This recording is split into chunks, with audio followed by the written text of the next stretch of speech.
কি বনাই আছা অথনিৰ পৰা? ৰবা মাছ যে পাতত দিছিলো। মাছত পাতত দিছা?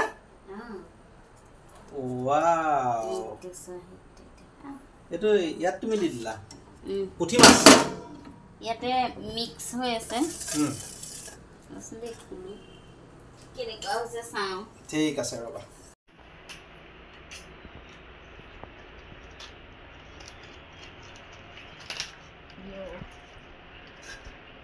বা কি ধুনীয়া লাগিছে দেখিবলৈ। চাও